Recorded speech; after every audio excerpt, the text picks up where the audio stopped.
And good evening. Where am I? I don't know where I am because my camera is not currently working. Don't worry, my beautiful face will be seen. There I am. Hello, ladies and gentlemen. Welcome to RickCast episode 170 on a beautiful Friday night, the 15th of August, 2025. Howdy, James. Looks like it's you and me right now, buddy, hanging out. And I hope everybody's having a wonderful Friday night. You made it to the weekend. Congratulations. I will talk to you briefly about stuff, and then I will release you into the weekend. We got a bunch of stuff that's actually kind of piling up, but as the main topics show that the Texas GOP is a bunch of losers, and they continue to do loser things. They're going to have to do another session. No Democrat has been arrested. No Democrat lost their seat. Nothing happened because Republicans are losers. So we'll talk about that. Next one, the district attorney in Washington, D.C. is suing Trump because of racism or something. I don't know. Happy Feast of the Assumption of the Blessed Virgin Mary. That's probably another reason why our show is going to be a little late tonight. There may be people at Mass. Hopefully, if there was a choice between watching this show and going to Mass, I hope you picked going to Mass. I can't vouch for you watching RickCast. I don't know who out of my audience would decide to watch RickCast instead of going to Mass. Hopefully, you are all at Mass, and hopefully, it was a wonderful experience. I went early this morning, so I made sure I took care of my obligation to the church and to show praise and love to the Holy Mother. I did that early this morning. Then we're going to talk about an interesting thing that SCOTUS potentially faces a decision on LGBT MAPQ conversion therapy. Okay. And then finally, some box office previews. And then I will release you guys into the weekend. But we're going to jump to this real quick. I want you to let me know if you can hear this audio because it's the Trump Putin press conference is taking place. So I need a thumbs up if you guys can hear me and if you guys can hear this in chat. Tremendous Russian business representatives here. And I think, everybody wants to deal with us. We've become the hottest country anywhere in the world in a very short period of time. And we look forward to that. We look forward to dealing. We're going to try and get this over with. We really made some great progress today. I've always had a fantastic relationship with President Putin, with Vladimir. We had many tough meetings and good meetings. We were interfered with by the Russia hoax that made it a little bit tougher to deal with, but he understood it. I think he's probably seen things like that during the course of his career. He's seen it all, but we had to put up with the Russia hoax. He knew it was a hoax, and I knew it was a hoax, but what was done was very criminal. But it made it harder for us to deal as a country in terms of the business and all of the things that we'd like to have dealt with. But we'll have a good chance when this is over. So just to put it very quickly, I'm going to start making a few phone calls and tell them what happened. But we had an extremely productive meeting, and many points were agreed to.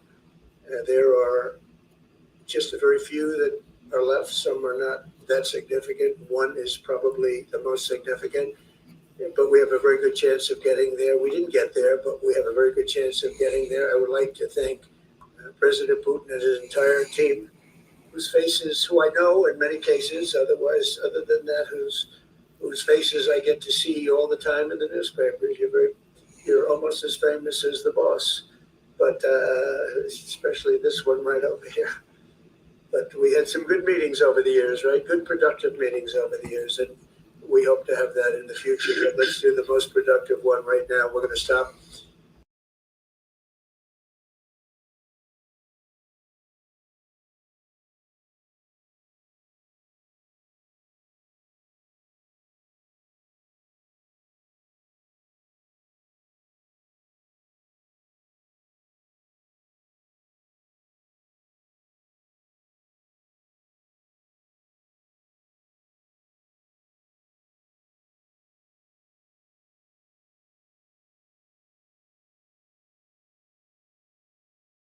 Interesting. Only a 15-minute press conference to end it because it started about 15 minutes ago, and now it's over. So it lasted 3 hours. I wasn't going to cover much of the Trump Putin meeting at the White House, simply because you can't. Did my audio go out? Of course it did. I switched to Restream because it was supposed to be better, but to be having more problems with Restream than I ever did with my audio for some reason it kicked out. Thank you guys for letting me know. I didn't do much coverage of Trump and Putin in Alaska. They shook hands.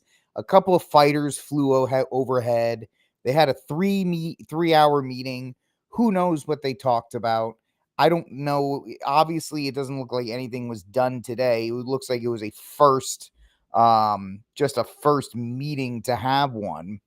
And then they'll go from there, I guess. I don't know. It's just kind of nuts. It's good.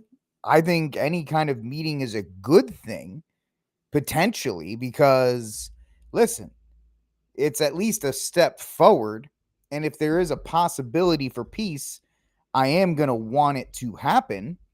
But at this point, I don't really know if there's anything that, people, of course, it's a Friday and there's nothing to talk about. So, of course, everybody's going to dissect this thing from every possible angle and try to make some kind of bold declaration.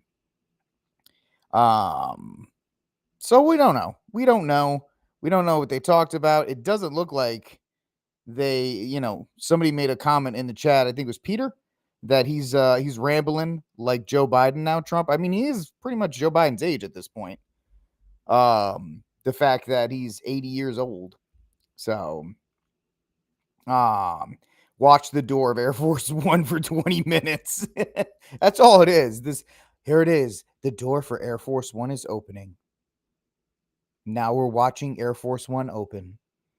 What an amazing sight. Like they all turn into PBS broadcasters with this stuff. Oh, now the stairs are being pushed to the Air Force One door. Wow, those are some amazing stairs, aren't those, Jan? Yes, those are amazing stairs, John. Oh, here he comes. Here comes President Trump waving to the crowd. It's like he's not putting. Do we need a play-by-play of this entire thing? Apparently we do, because the left needs something, or everybody needs something to talk about. I will, if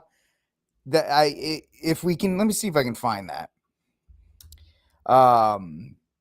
The B-2 flyover. If nothing else, I will give the fact that if you have them, you might as well use them.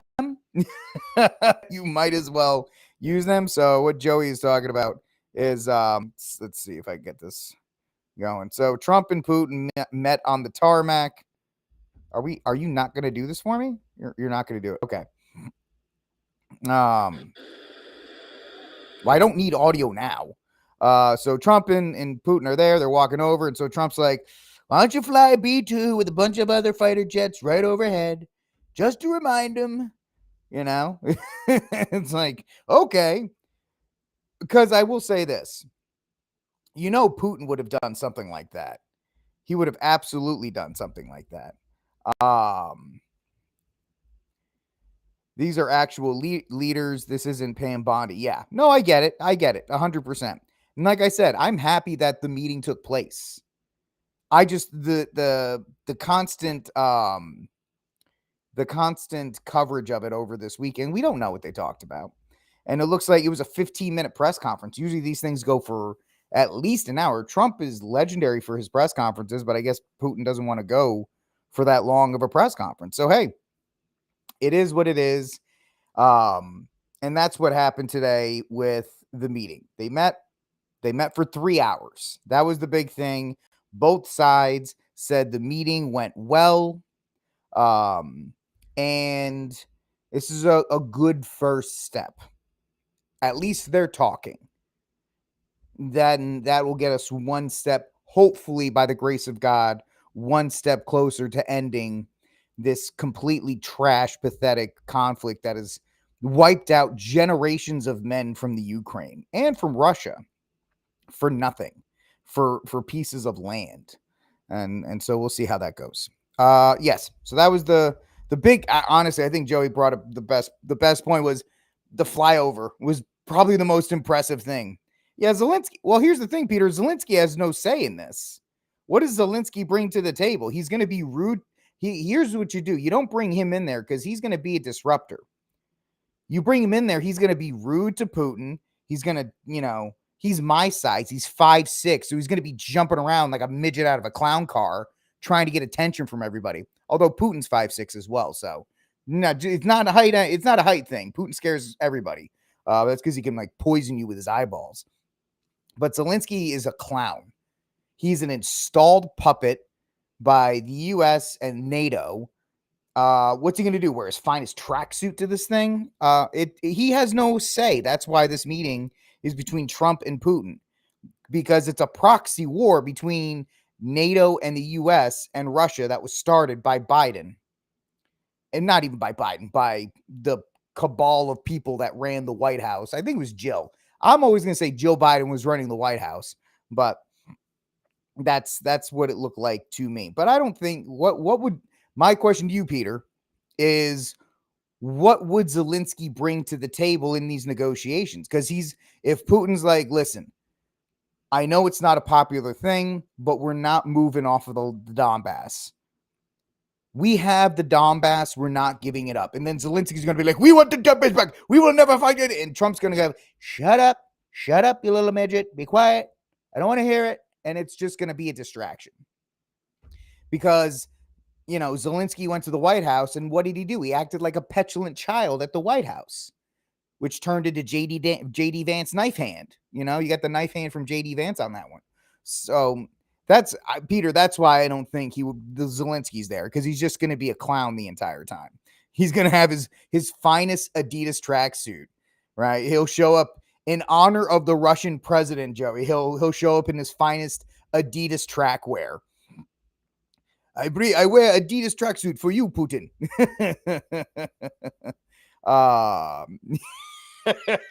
Peter, that's right. He's the after party. He's the after party entertainment where he's gonna play the piano and dance around in an outfit, because that's all Zelensky's good for. There's plenty of videos. I'm not showing them. Yeah, he has no power because he's nothing. Ukraine, without the backing of NATO and the U.S., would have been Russian by now. It would have been the stories about how the Ukraine fought off the Russians. And I know people disagree with me. It's because the Russians are treading lightly, because they actually want to keep, they don't want to have to rebuild the things that they just blew up. So they're trying to do this as aggressively as possible, because I maintain this, and I could be wrong. If Russia really wanted the Ukraine, Putin could have turned it into a parking lot the first week. He would have sent a bunch of super bombers, and he would have laid waste to the entire country of Ukraine and just rolled the tanks in.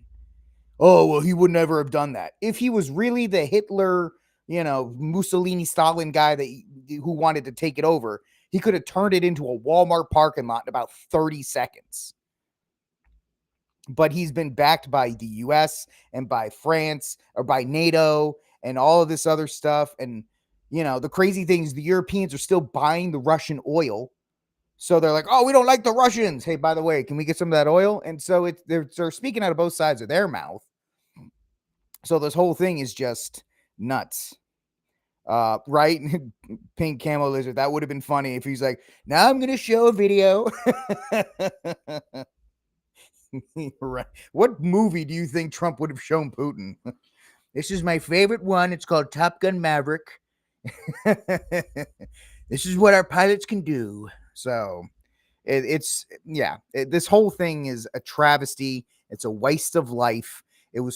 Here's another flagrant opinion. I guess I didn't want to talk about the Russians, but it's a Friday night. We're kind of just beeping and bopping and booping around a bunch of things.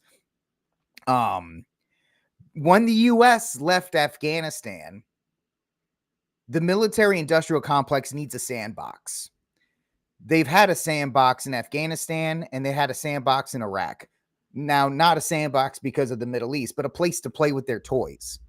The military industrial complex needs some place where they can experiment with their missiles and different types of weapons and things like that. And they had it since 2001 in Afghanistan and in parts of Iraq and other places. And I believe the intent was to turn the Ukraine into the newest sandbox where they could test out their military equipment and do all these other kinds of things. But the problem was the military industrial complex could do whatever it wanted in Afghanistan, and because we had the backing of the American public, especially after 9/11, but nobody, very few people besides the Ukraine flags on X wanted anything to do with the Ukraine. American support for actually getting involved in the Ukraine was zero, despite what the USAID bots on X wanted you to believe. So, yeah, I mean, okay, so I didn't listen to the whole Q&A. Yeah, one of the last things he said is we agreed on a bunch of things, but we're close on a couple of things. And then you heard, we actually heard it on ours, where Putin said, "You come to Minsk next time," and Trump's like, "I don't know if I can." But the fact that there's a dialogue is huge, right? You have to have a dialogue, and I'm always sad. I'm sad. I have the big sads when it comes to Russia, because Russia should literally be. Sorry, I'm charging my phone.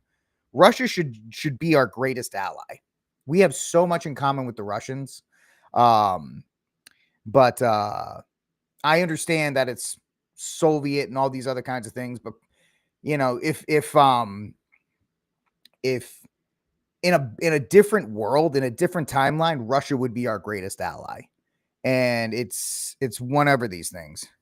So it's a sad thing that, because there's so many things and that's probably why the powers that be would love to. They don't want the U.S. and the Russians to be allies. Right. There's a lot of money in keeping the Russians and the U.S. apart. And so it's kind of crazy in that regard. But yes, so that's the big Russia U.S. thing today. And the left is losing it because they're going, oh, two war criminals are meeting and blah, blah, blah, blah, blah. And so at least they have something to freak out about all weekend. Good for them. Hold on. I forgot to put my light on.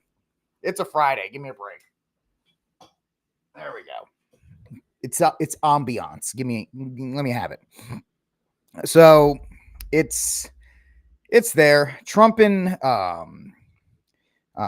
hey, thank Dean. Dean is the guy. Dean comes up with all my chalkboard ideas. So Dean Oaks comes up with all my chalkboard ideas. So if you like the chalkboard, it's thanks to Dean. He's my chalkboard guy.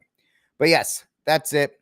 The funniest thing actually that came out of he wasn't Putin out. Chat, you are on fire tonight. Thank you. We are legion. We are many. We are not many, but we are killing it. Speaking of killing it, I don't know who this guy is, but this guy wins today's internet of the day. This guy absolutely wins internet of the day. So this guy, Will Kingston, apparently he doesn't realize you shouldn't put everything on the internet. If you do something stupid, or if you have a dumb idea about something, you should probably keep it to yourself. What do I mean? This guy throws this out there on the internet. Because of the way the maps are normally drawn, I had never realized that the United States, Alaska, and Russia are almost touching. I am shook. And everybody kind of went, did you think the earth was flat? Because of the drawings? You just thought that like Alaska and Russia just kind of went on forever? And they weren't. Did you know that the US and the Russian that we actually bought Alaska from Russia? Remember when Sarah Palin was made fun of because she could see Russia from her house? The intellectual level of these people, and Will over here is supposed to be one of the betters on the left. He's the host of a show with 42,000 people following him on this cursed website. And yet he did not understand that Russia and the US are very close. And so that was my thing. I asked him. I went, seriously, did you not realize you thought the world was flat because of the maps? And that's just, he has to fly to go north. Pink him. I guess so. These are the people. And of course he got absolutely destroyed for it, as you should have. As he should have. It's just a fact that, like, the Russia is just good. I'm sorry. Just I had to share that because that was a collective from the entire internet as far as how are the people that are supposedly better than us this way? Why are you the way you are? Right? It's the Office meme. Why are you the way you are? Why are you so silly? Yeah, remember that was the thing they made fun of Sarah Palin for, because she was bragging that she had foreign policy experience because she dealt with the Russians. And everybody went, no, you don't. And this guy doesn't even realize that Russia is right next to the United States. Anyway, moving on.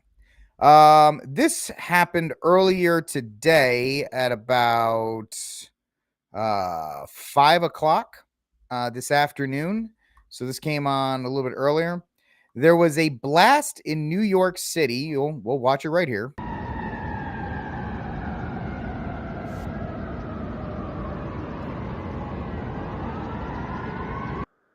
So there is a blast in New York City. Black smoke has been seen over Manhattan following a major explosion. 100 firefighters and first responders responded to the scene. It might not be anything, but they do not know the cause of said explosion. I will have an update for you guys on Monday. Yeah, we watched a little bit of the press conference, Michael. We watched the end of it, like the last 5 minutes of the press conference. Michael, what were your thoughts of the press conference? We got everybody else's thoughts on the press conference. It seemed like it was in good spirits. People were in good spirits at that, so it was not a bad thing to have happen. But this is what happened there. There was a large explosion in New York City. Not much else is known at the time about it. All right, ladies and gentlemen, kind of moving through our stuff here on RickCast, just kind of a wrap up of the week, kind of touching on some things here and there, and kind of getting you guys ready for the weekend itself. But Michael, let me know what you're thinking about the Alaskan press conference before I jump into the first story. I thought it was not bad. A lot of show with the B-2 bombers and all the fighters, and they met for 3 hours, and productive, very promising. If Michael thinks it's promising, then I'm happy with that. Michael's my guy. He's my guy. That if that's what you're thinking on that, then it is. That guy, I don't even think that guy's a politician, Phoebe. I think he's a host of a TV show. And he's like, well, what do you mean Russia's near America? And they say I'm foolish, but yes, happy Feast of the Annunciation, Brian. Thank you for hanging out with us. I hope you guys, I had a delicious turkey club sandwich this afternoon. Very, very delicious. And I feasted a little bit this morning after church when I went to mass. My mass was crazy because my priest was like 15 minutes late. So we went up to Waco because my wife had some meetings up in Waco. So we went up to Waco to a church up there, and mass started at 7. So we were fighting through traffic to get up to Waco, and we got there, and we're sitting there at 7:05, 7:10, and then an usher came out and said, "The father's running a bit late." And I went, "Okay." But he showed up at like 7:15. Nice. I tell you this much. Every time I get to go to a morning mass on a weekday, I don't know about this chat. You can let me know. I love going to morning masses. I wish the church that's near me, 5 minutes away, it only has morning masses like Tuesday and Wednesday. because the priest is not there full time, which is a shortage of priests, which is why we need more priests. But that's one thing I'll give to people who live in urban areas. When you live in an urban area, when I lived in DFW, I didn't do it. I should have done this more, but there were at least there was a beautiful church I lived near St. Elizabeth Ann Seton up in Keller. It was Keller, I believe, and they had morning masses every 5 days a week, and I should have gone to more of those. When we used to work at Tarrant County Community College, TCC, I was able to go to St. Patrick's in downtown. It was in Novus Ordo, but you could get to a 12 o'clock Novus Ordo mass in the middle of the day. That it's awesome when you can get to a mass during the week, and it really just makes your day better. I don't know if you can, if you know, I know Peter agrees with me. When I lived up in Providence, Rhode Island, and I worked in Providence in the city, the Franciscans, whatever you think about them, but the Franciscans always had noon mass everywhere or every day. And so I would get used to going to noon mass. And, you know, it was always interesting when you go to like a morning mass or a noon mass and you see all the guys from the insurance agencies and the bankers and all that stuff going to mass, all in their business best and stuff like that. It's like, yeah, that's really how it should be. So you had a priest arrive 40 minutes late one time, and then for no reason he tried to kick your mom out of mass for where he was. Here's the thing. I don't think you can get kicked out of a mass. It's not like a club. Just asking where he was. I mean, that's a decent question. Like, hey, is Father going to be here anytime soon? I kind of have to go to work and stuff like that. You know, the morning masses are tough, or like midday masses, because people are making time to get there. Yeah, your mom is 100% right. You can't kick somebody. I mean, like if they're doing something obviously disrespectful, they can be escorted out. But if you're asking like, hey, where's the priest? That's not an offense. It's not like you can kick somebody out for that. You should be. For if you know, and sometimes, you know, there are bad priests and bad priests do stuff like that. But luckily, this priest showed up and he had his homily was nice and simple, talking about the Holy Mother, everything. It was a nice mass. It's actually kind of funny because one of the guys on X, he's not a bad dude, but he put a post out a couple weeks ago saying like children shouldn't be allowed in mass if they're fussy. And I responded like, I love hearing the sound of children in mass. As you know, my wife and I, not having kids, we always kind of smile. I am the worst. I will tell you, if there's a baby in front of me, it's a diversion for me the whole mass. I'll be making silly faces at it and trying to make the little baby laugh and stuff like that. But there was a nice two moms, or like a mother and sister combination. No, you like how I did that with the border? I rounded out the edges. I think it's actually kind of neat. But so there was a kid and he was just fussy. You parents will know exactly what I'm talking about. He was just fussy. And the priest was really good. Wasn't bothered by it at all. I felt kind of bad because the kid was getting really fussy to the point, you know, where people are like, they start doing the look back and look around, and it's like, the kid's fussy, man. Just let the kid be. Just, you know, there's nothing you can do about it. But it's, I'm sorry, brother. You know, you got to take care of the wife. We're praying for your wife. Hopefully especially since she's pregnant, that she's getting over whatever she's, is it just like morning sickness, or is it just whatever the case may be? But we will pray for her. Phoebe, I'm sorry. My wife kind of gets annoyed at me sometimes because I'll just be like, I will make so many different faces. And I love seeing the little kids, like they'll go, they'll start looking around and so forth. But I do enjoy making little kids laugh. If they're in front of me, it's a diversion. It's a diversion. I can't help it. It's my ADD. It just kicks in. Or like if there's a little kid running right in front of me, I get a lot of joy out of it. I think it's pretty neat to see them kind of smile. And even when they get fussy, I am that jerk when people are like, oh, my kid's doing this today. And people probably get annoyed at me.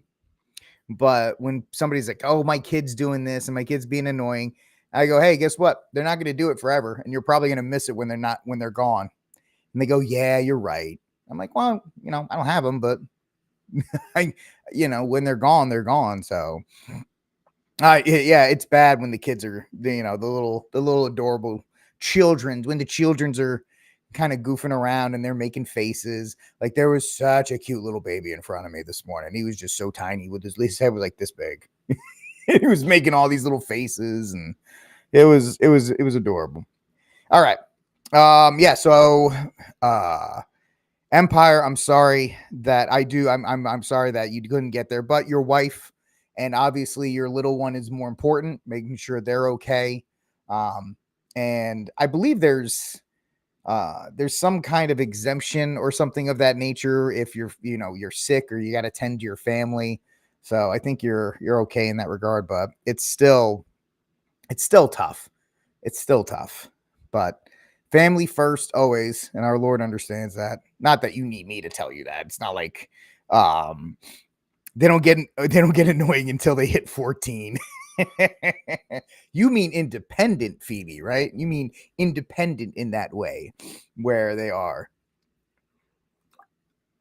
with the wannabe China virus. Yeah, absolutely. Holy face devotion, very important. Yeah. Got my holy face devotion right here. I love doing that. I try to do it every night. I don't do it all the time, but I try to. But I try to remember when I can. Not that it's okay. I know. Like, what do I know? I know nothing. I'm just a guy sitting here with my rounded camera talking to you guys. But it's a good day. Hopefully you guys are feeling better and your little one will be good. All right, ladies and gentlemen. I also have a holy face up there on my altar. I have a holy face picture on my altar. I got a ton of holy face devotion, like chaplets, and I got a couple books. I think Steve Cunningham sent me a bunch. I know he sent me a bunch of those too. So the crazy thing is like the thing with like a St. Michael's chaplet or a holy face devotion chaplet, if you're struggling with prayer life, those things are probably easier to get into than rosaries. Hear me out. If somebody's struggling to with their prayer life, and I only say this because it happened to me, and this is how I looked at it. Sometimes, if people are struggling, they're like, oh, I know rosary's 15 minutes. It's this, that, and the other. It's like, hey man, do a chaplet. Chaplet's like 5 minutes. And it's so powerful because it helps refocus you, especially the Holy Face one. And the Holy Face one is so amazing that it is great to do. It's an exorcism, right? It's essentially an exorcism prayer to do so. And then you do the golden arrow after. So yeah, we got some fans of the Holy Face here. Holy Face. This is a Holy Face positive account. I'm all over the place on that kind of stuff, but yeah, good stuff. Good stuff. You can do a Holy Face chaplet on a plane, pretty much anywhere. And St. Michael's chaplet's really good too. But the Holy Face devotion, I think more people need to do it. I say that as somebody who needs to do it as well. Yeah, like if somebody's in a patch of spiritual dryness, I've heard that chaplets are good to kind of refocus in that way. As a person that has gone through stretches of spiritual dryness, you like to say I'm on fire all the time, but sometimes it is just, as we're human beings, we have to struggle, we have to push through. And a chaplet's a nice way. Yes, St. Michael's Lent starts today. I will tell you that I will not be participating in this St. Michael's Lent. And the specific reason that there's one reason why I will not be participating. This is a Holy Face endorser. This show endorses the Holy Face devotion really, really positively. I think I have a couple Holy Face devotions. Maybe I should put the Holy Face up behind me and move the board. I should do that, actually. Yeah, I think I will do that. I'll do that for Monday. I'll put the Holy Face up there and I'll move the board behind the light so you can actually see it a little better. Anyway, yeah, so I like the chaplets and stuff like that for times when you just have to really buckle down. And another thing I've gone off of, I used to do the little office of the Blessed Virgin Mary because, as all of you guys are, Brown Scapular Club right here. But I took a break because I did the little office of the Blessed Virgin Mary for probably 6 years straight. And the problem when I was doing it is that I was just memorizing the prayers because I had done them every day for 6 years. So I was just kind of like reading through it. So I need to get back into it. So, you know what? I'll do it right now. Give me a sec. Hold on. It's a Friday. What do you want? Talk amongst yourselves. See if I can actually pull this off.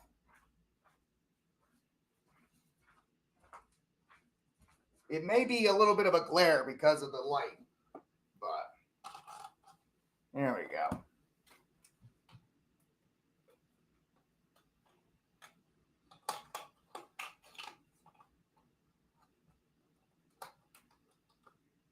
Yeah, it's probably gonna be hard to see. And then I gotta get a screw for the other light, but there you go. Oh, actually, that looks pretty good. Yep, that's staying. Yeah, I like that. And then we'll put the board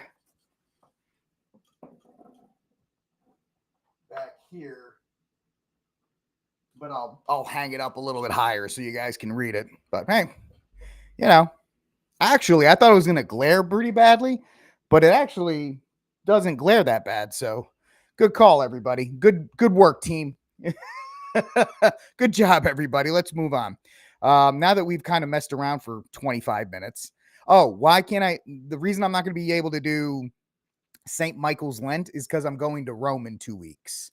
I'm going to Rome and I'm going to enjoy the food while I'm in Rome. So that's kind of going to be my thing. If I wasn't going to Rome, I would participate in the whole thing, but I don't want to have it. So anyway, yeah, no, once we hang the board too, it'll look really good up there and you'll actually be able to read it.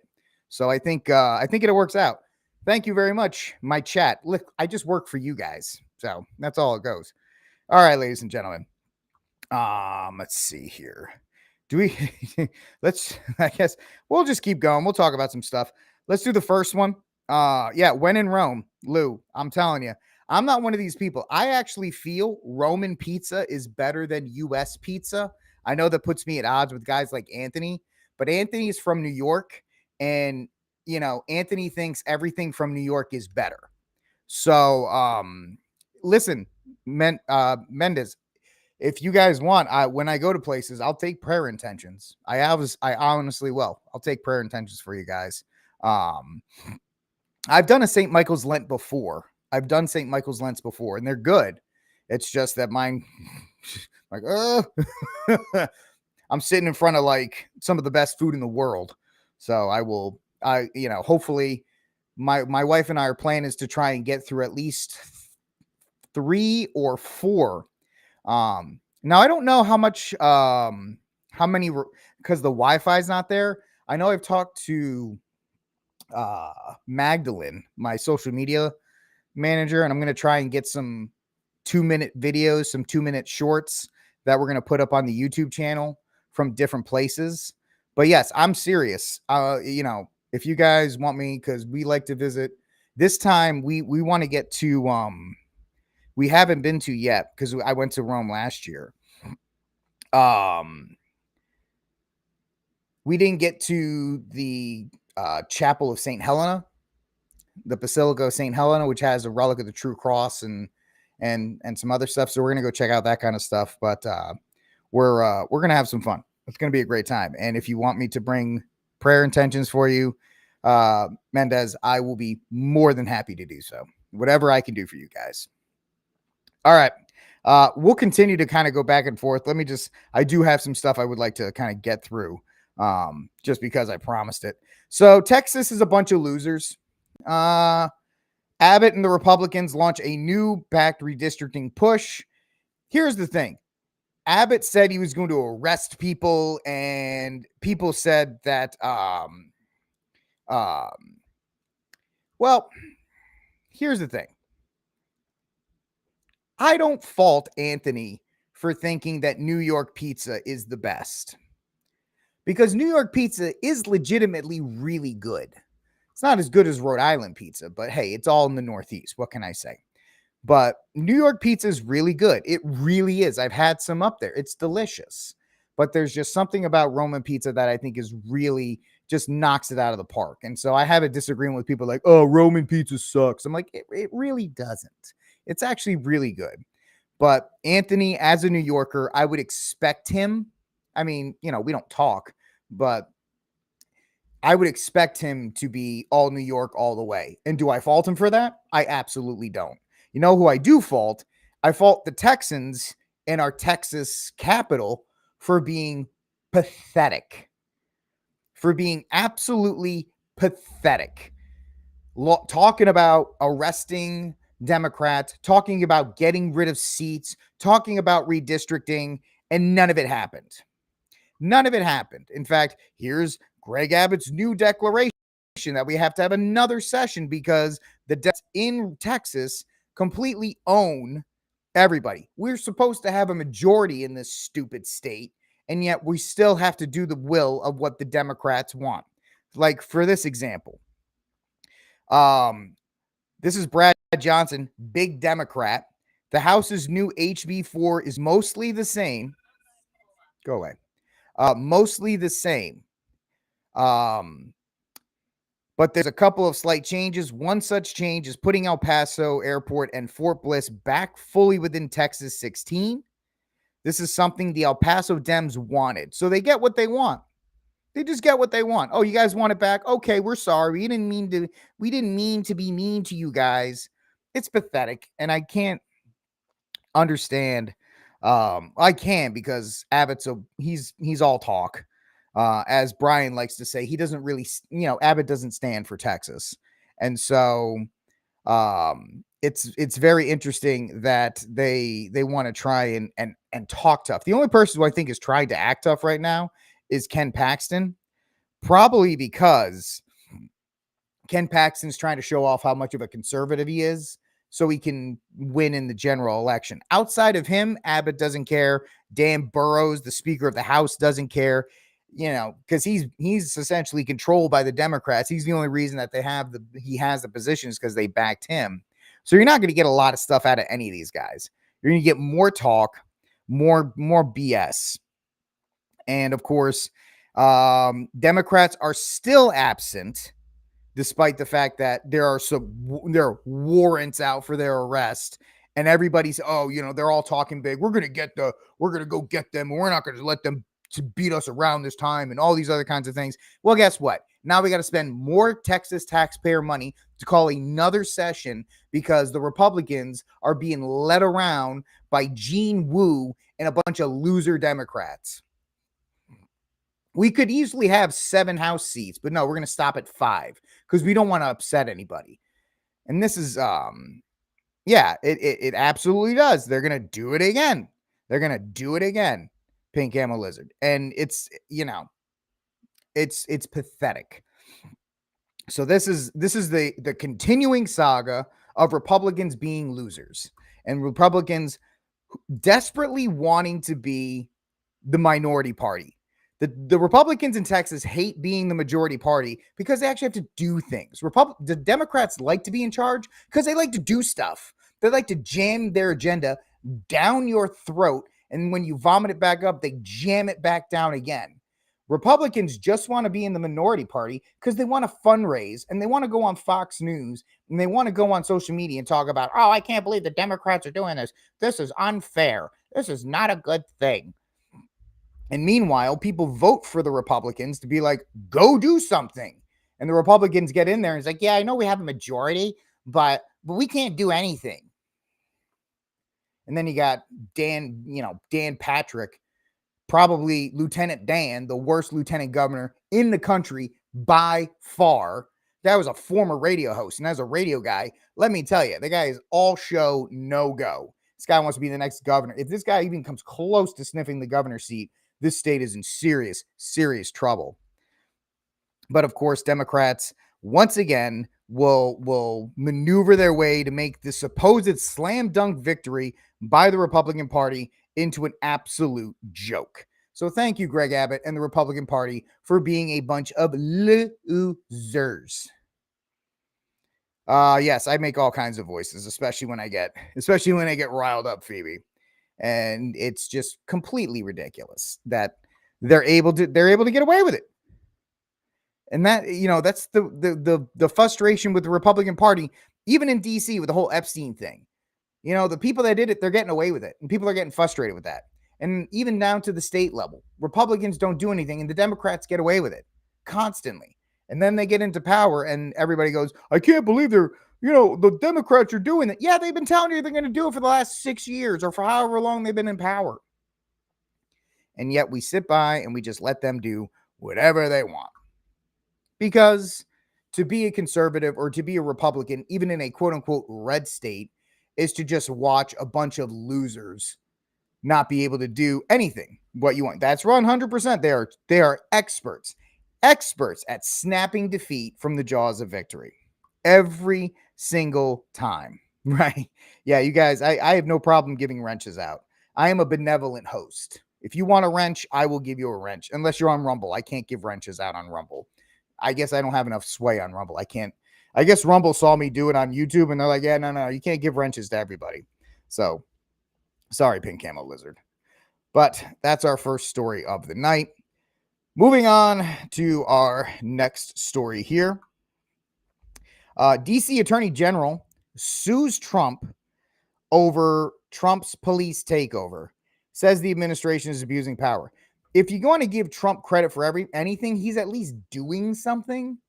That's why he was so refreshing to a lot of people, because he does stuff. Now, I have softened my stance on DC. I don't personally like it because it really felt like the DC thing it is okay. It's a federal territory. Trump can essentially do whatever he wants.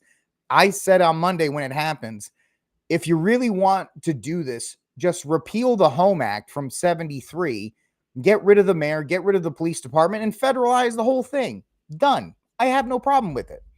But as long as the mayor is there, it's going to be nothing but a source of contention and lawsuits and all these other kinds of things that you won't get anything really done. Now, I don't like the fact that you have federal troops there because it feels like, oh, well, it worked in DC, so let's try it in Chicago or New York or LA or Boston or Miami or wherever else, or Austin. There are people here that are like, you should send federal troops into Austin. How? Well, no, don't do that. Please don't do that. Please don't do that.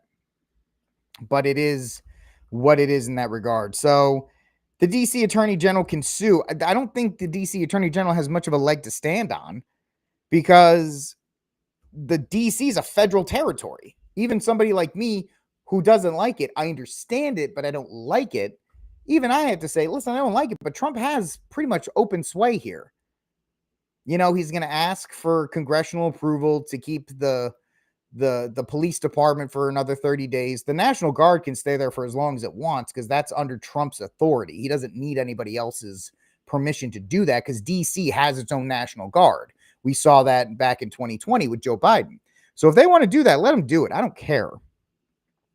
But Friday, District of Columbia Attorney General Brian Schwab filed a lawsuit in federal court to block President Trump's federal takeover of the police department. That's my thing. If you really want to do this, just go all the way. Repeal it, get rid of all those entities. And if you really want, absorb the DC Police Department, make it the federal DC Police Department and run it through that.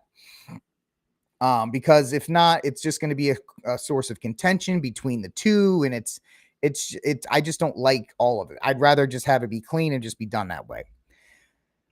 Deploying agents from FBI, DEA, and U.S. Capitol Police and ATF, he invoked the Home Rule Act earlier the week, which is all there. It's in black and white. It's a federal law. You can do it. Even if I don't like it, you can do it.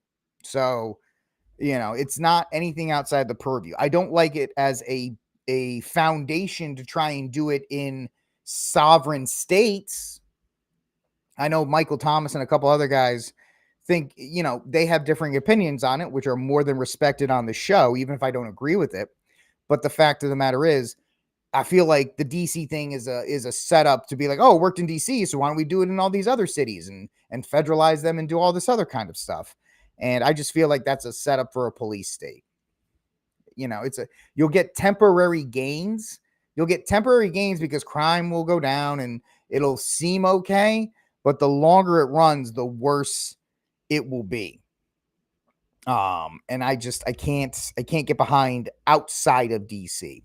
The federal judge questioned the Justice Department's broad interpretation of presidential authority during a 2 p.m. Eastern hearing scheduled for Thursday. Listen, it doesn't matter what the presidential authority is because he has the authority under the Home Rule Act. There's really, the judge can order it, but who's going to enforce it? That's the problem with going with judicial interpretations of stuff, right? You can always just say the Andrew Jackson rule. Yeah, and Michael, you bring up a good point. We already in a police state. My question, would you like a federalized police state? Right? I think you and I are kind of on opposite ends of the candle here. But the idea that you don't like it in DC, well, tough. DC is a federal district.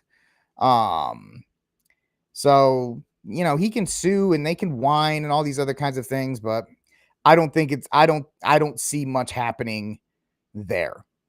Yes, Mendez, Texas, the governor was all basketball and no bounce, especially in Greg Abbott's case, if you really catch my drift. Greg Abbott is great for publicity and going on Fox News. When it actually counts on doing things, the guy's worthless. It's interesting. The governor really doesn't have as much authority as like Florida or any of these others. If you really look at the way the Texas Constitution is set up, the lieutenant governor has a lot of power, at least within the legislative branch. Now, obviously, the governor has a lot of power because the legislative branch in Texas only meets every 2 years.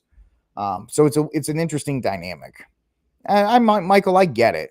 If we're going to have a police state, let's at least have it benefit us in a little bit. Yes. My thing is the short-term benefits.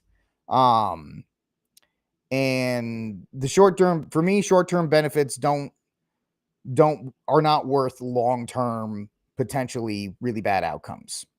So I know I'm kind of dancing around the same thing, but that's really how I feel about that. All right. This is a good story here. I like this story, so we're going to talk about this. Earlier in the week, we had a SCOTUS challenge by Kim Davis in Kentucky over Obergefell and the constitutionality of Obergefell and the fact that, hey, Obergefell needs to be overturned because there's no other license in these United States that has to be accepted by all 50 states. In fact, I heard some pretty decent arguments that like hey, if Obergefell, if I have to recognize everybody, if I have to recognize a California marriage license, then you have to recognize my LTC permit. And so now we have this one. We have the one from Kim Davis challenging Obergefell.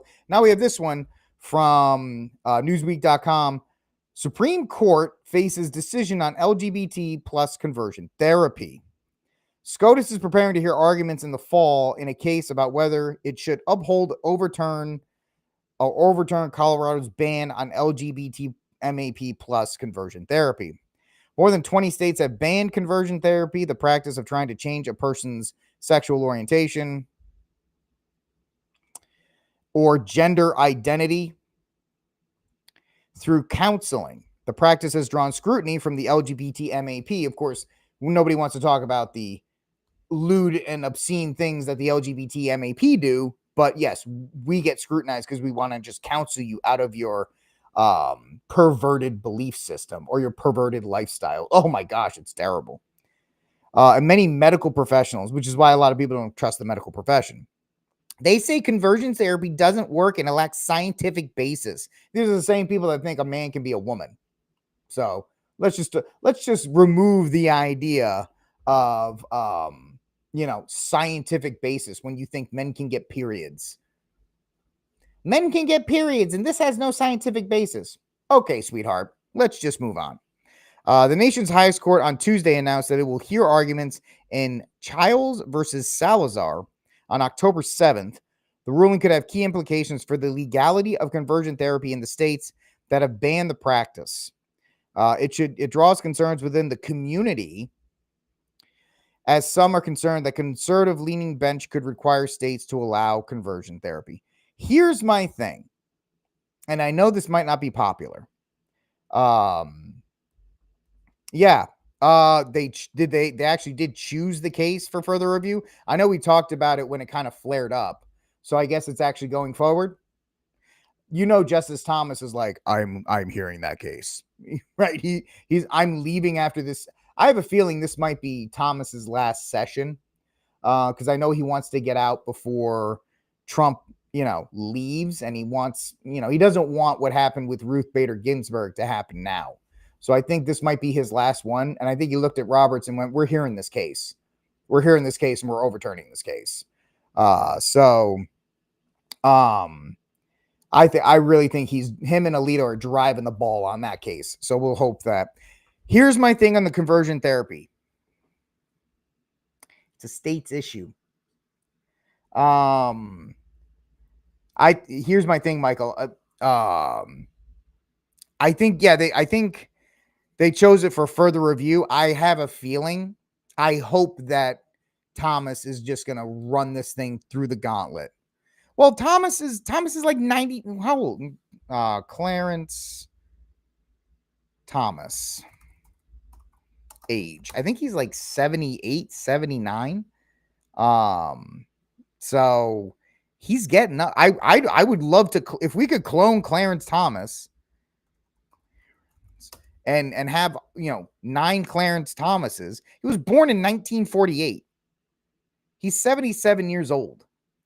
He's, if he doesn't retire now while Trump's on the bench or Trump's in the White House, you could have a Ruth Bader Ginsburg situation. She wanted to wait and have Hillary Clinton appoint her successor. And then she died, and then Trump got in, and then you got, they weren't great justices, but it was a complete reverse. So I think Thomas doesn't want that to happen. So I have a feeling, if not this session, then 2026, 2020. I think he's leaving before Trump's term is over. May not be this one, but I have a feeling of it. Interesting. Roberts. Now, remember, I think that was it was Kennedy. It was Anthony Kennedy that was the quote unquote swing vote in that case. So maybe Roberts does have, because if you think about the Obergefell case, it's the only license in these United States that every state has to recognize. And if Obergefell is overturned, it just goes back to the states. Now, I can make the argument that same-sex marriage license in California shouldn't have to be upheld in the state of Texas, because the state of California does not recognize my hunting permit. What are you talking? I'm talking about their licenses, guys. Now, I get it. Marriage is an institution granted by the Catholic Church. We're not talking about that. We're talking about the secular, permitting or whatever you want to call it of of the licensing in the states. We're not talking about, obviously, the religious, and the only marriages that we really count are the Catholic ones. But, in a legal context, the fact that you have to have one license recognized by every state. And so it is an overrule of states' rights, because there were 40 or 44 states that had some kind of. Texas has a Defense of Marriage Act on the books, just like Texas had anti-abortion laws on the books that were overturned. So I'd like to see that. I think that's really good. And as far as, so with that case, if we're going to talk about states' rights, then this kind of has to be, they kind of have to leave this alone. I know you're not going to like that, but it's up to the states. If they want to ban conversion therapy, then they have the right to do so. I can't tell people that, hey, Texas doesn't have to recognize your marriage license, but you have to recognize this. It's great for our side, quote unquote, but I don't like that idea. It's either everything's a states' rights issue or none of it is. I don't know if that's wishful thinking, but that's how I look at it. I don't like and people I've talked to, I don't like national concealed carry. I don't like nationalized anything. So we'll see if that happens, but I don't like the idea of forcing states, if they have a law on the books and it's by their elected representatives, even if I hate them, just don't go to Colorado, don't go to California. It's for me, it's that simple. You don't go to those places if you don't like what they're doing. So if he wants to look at where states' rights are overturned, then they kind of, by that logic, I don't know if I'm making sense, but by that logic, they have to let the let the conversion case go. They have to kick it back down to the states and say, hey man, it's a states' rights thing. It's regardless of the moral ideas, if we're looking at this just from a law perspective, it's got to be states. Even if I don't like it, even if I think you should have conversion therapy in the state, you can't force the state to do it. That's a Steve Cunningham ism, rubbing off on me. That you got to change it at the state level. You can't force the SCOTUS to come down. And even if they do, Colorado and all these places are just going to ignore it. So it doesn't make sense either way in that regard. Let's see, ladies and gentlemen. Last story of the somebody's like, oh, you got the holy face up. Yeah, we started talking about the holy face devotion, and then I went, oh, I have one. Maybe I should put it behind me. Oh, okay, I did. And now I'm going to put the board up over the weekend. I'm going to put the board hot and hang it so you can read it over there. I think it'll fill the space. It'll tie the room together. Like a carpet, it will tie the room together. Some of you will get that quote. Most of you will. All right, ladies and gentlemen, last story of the day on this rambling RickCast, which has been kind of fun. I like Fridays. We can kind of be a little bit loose with this stuff. So, weekend preview. Weapons locked and loaded for another win. The Weapons has already made $100 million at the box office, and it had a $38 million budget. So this movie's an absolute win, whether I liked it or not. And I gave it a pass because of the sexuality in it. That was unnecessary. You call me a prude or whatever, but it was unnecessary, so I'm going to take points off. That's on my scale. It's my review. That's how I do it.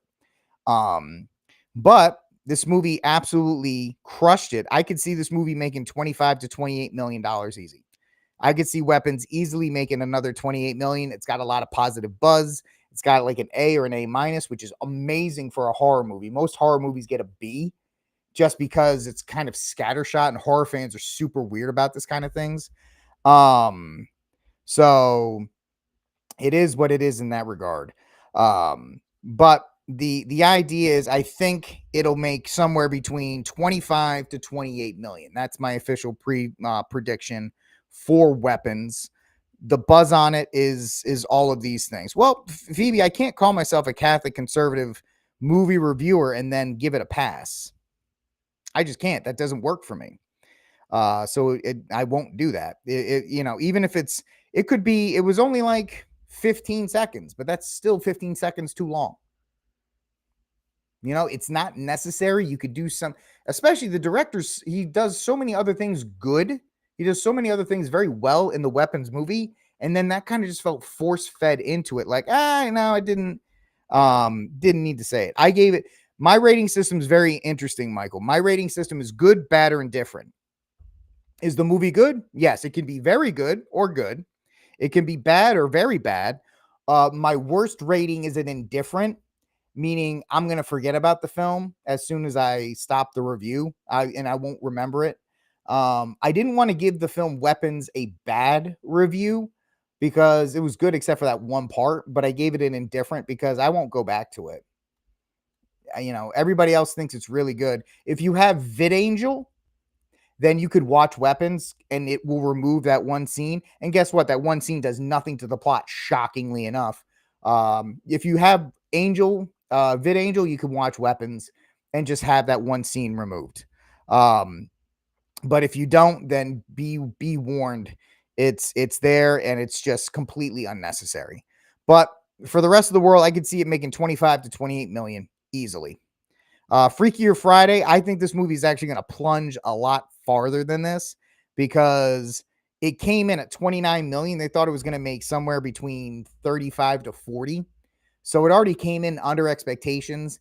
This film was based on nostalgia. Nobody was asking for a Freakier Friday movie. And so it's going to continue to fall. I think it comes in second. It probably does somewhere between 12 to 14. I don't think there's anything new this week. So it's just whatever's in the theater. So it may do that. And then third, Nobody 2. I saw this movie yesterday. This movie gets a good from me. I actually enjoyed it. It's an old-fashioned 90s action movie, no sexuality. The Lord's name is taken in vain once, which docks some points for me. But overall, the father in Nobody, he takes his family on a vacation. It's actually refreshing because the male lead, he's a good man who's trying to take care of his family. He loves his wife. He loves his kids. For all the Catholic dads, there's a scene in the movie that all of you guys would be like, hell yeah. I'm sorry for cussing, but you guys would be like, absolutely. And I'll spoil it for you. It's in the previews if you've seen the trailer. They're in an arcade and one of the security guard. So the dad, the Nobody character, has a son and a daughter. And something happens in an arcade and they're being ushered out. And one of the security guard smacks the back of the daughter's head. He's like, get out of here. And he smacks the daughter's head and the hat comes flying off. And the dad's like, I got to go back in. And he just wrecks shop on everybody because they touched his little girl. And I was like, yeah, every Catholic dad is going to be like, yes. Is it the guy who plays Better Call Saul? I think it is. Give me 2 seconds. I think it is the guy from Better Call Saul because he was in the first Nobody. Nobody. Come on. Help me out here. I know I don't spell things right, but you got to help me out here. Nobody. Bob Odenkirk, if that's who it is. Bob Odenkirk. Yeah, he's Better Call Saul, right? Is he? Come on. He's Jim McGill from Better Call Saul. He's the main character. So yes, that's the guy who plays Better Call Saul. He's in it. And that character, they push his little girl around and he's like, nope. And he just goes in and wrecks shop. And it's actually the fight choreography from 87 North, which is the same production house that does the John Wick films. It's enjoyable. It's the sequel. It's the same guy. Now he takes his family, his wife and his kids. They all go on vacation because he's trying to reconnect with his kids and he's trying to be a better dad. And he just gets sucked into another thing. And it's funny because as this whole thing is going on, he's like, I just want a vacation. He's like, as the thing continues to escalate, everybody's going, what are you doing? He's like, I just want a vacation with my kids. And Christopher Lloyd's in it. And you would need VidAngel for the one time our Lord's name is taken in vain by the bad guy. But the bad guy gets a good comeuppance, so there is that. So it's if you like action movies, Mendez, if you don't like action movies, you won't like this, but it's a good old-fashioned action movie where the good guys win and the bad guys get their comeuppance. And this one is very family-centered and focused. So I enjoyed it. I think this one will probably come in 10 to 13 million. Because this movie doesn't need to make a lot of money either. The first one was made on like a $6 million budget. I think this one, let me see if I can find the budget for Nobody 2, not Nobody 3. There'll probably be a 3. Nobody 2.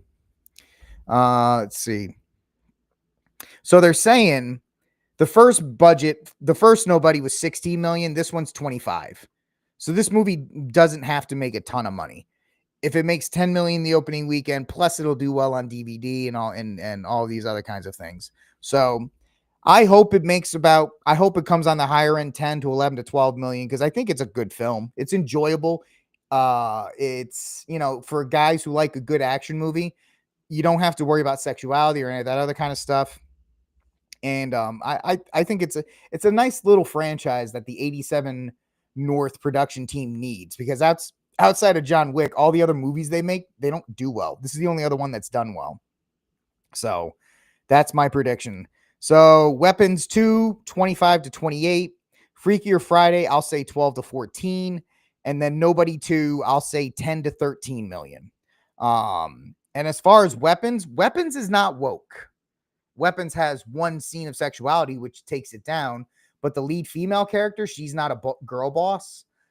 She's flawed. She makes a lot of mistakes. Josh Brolin is not woke. He's a man who's trying to get back his family. Weapons isn't woke. They're like Megan 2, the one about the little alien robot girl. That was super woke, but that one also bombed at the box office. So hopefully they learned from that. But that's my prediction.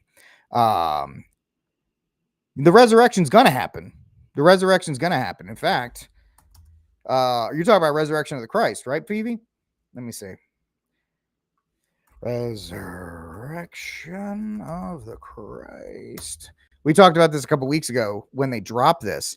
I don't know if you saw this, Phoebe, but they're going to drop part 1 on Good Friday of March 2027, and then part 2 on the Ascension, May 6th, 2027. So they've already got Lionsgate is producing it. Gibson's directing. Jim Caviezel is coming back. They've got part 1 set up for March 26, 2027. And then they've got May 6th, 2027. So yes, it's going to happen. It's coming. We talked about how I have some reservations about it. And, I hope, I pray for everybody who are working on that.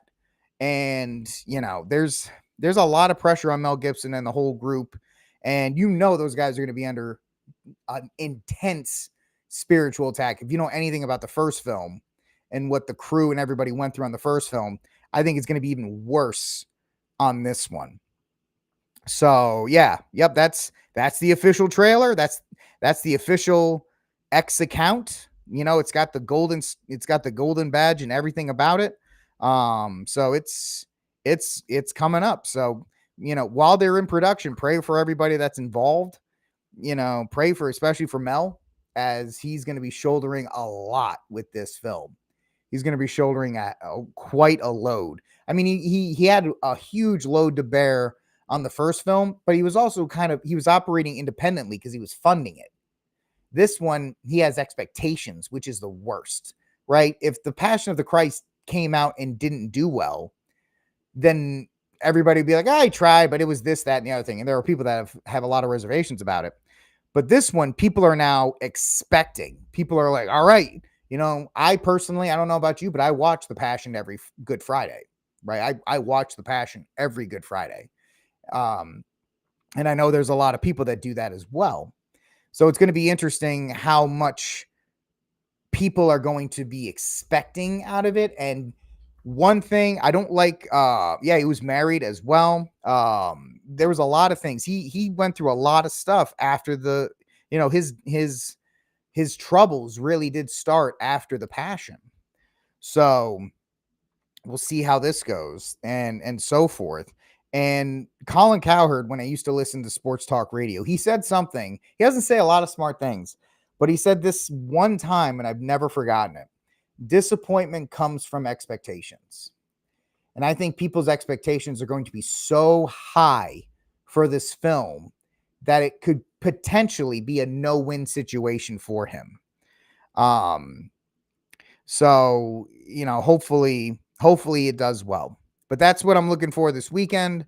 Let me know if you're watching in the replay, your thoughts down below, because the chat is letting me know what they think. And yeah, we'll see on Monday when I do my box office review how they did.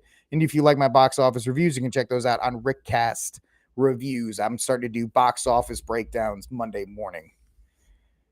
All right, ladies and gentlemen, that is it for this episode of RickCast. I had a lot of fun tonight. Thank you guys. It was really the chat. Thank you guys for getting involved and making the show a lot more fun than it had any right to be. Please do me a favor on your way out. Hit the subscribe button. Help the show grow. I forgot to do this at the beginning of the show, but I will do it at the end. Big shout out to the sponsor of our show. That is tradflags.com. Tradflags.com. Check out the amazing products they have at tradflag.com. If you like any of the products at tradflag.com, whether it's their magnets, their monthly flags, their garden flags, their rear view mirror flags, their Father Ripperger mugs, bunch of great stuff there. Go to tradflags.com. Use the promo code RickCast to get 10% off your order. Help support the channel, and it lets them know that you guys are coming from RickCast. Want to thank Keith and all the great guys over at tradflags.com for making amazing products that allow Catholics to evangelize in more ways than one. So check out tradflags.com, tradflags.com. Use the promo code RickCast for 10% off and help support the channel if you really want to grab one of those flags. It's not too late to grab the month of August. Maybe if you do think it is too late, you can grab September's flag. And September's flag is going to be... I should know this, but I don't. September's flag is going to be the Seven Sorrows of Mary. If you want to grab that right now, have it ready for when September starts. You can take 10% off that price by using the promo code RickCast at tradflags.com. All right, ladies and gentlemen, thanks so much for hanging out with me. Like, subscribe, share, hit the notification bell, share the show out wherever you can. Helps the show grow. God bless. I'll talk to you on Monday. Y'all be safe this weekend. And until that day comes, free Dexter Taylor.